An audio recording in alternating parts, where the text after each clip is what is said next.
गोरिया रे कइलू दिल चोरिया रे दिल गईनी हम अपन हार हो। ऐसने बुझाता वे कुछ ना सुहाता वे लगता कि हो गई बा प्यार हो।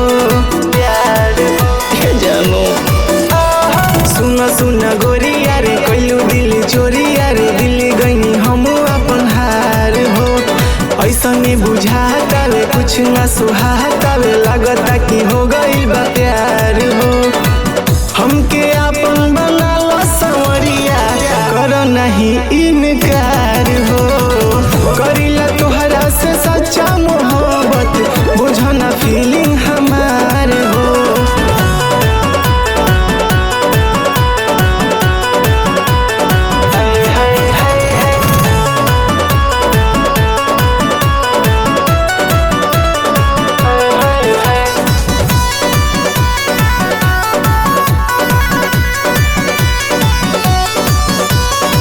प्यार में तोहरा तरबत बानी हम तो दिनों रात हो।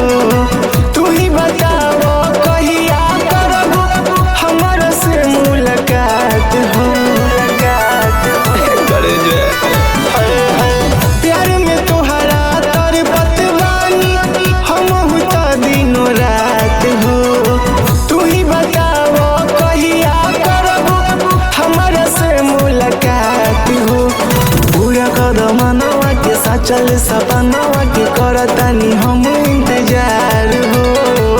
हमके अपन बना ला संवरिया करो नहीं इनकार।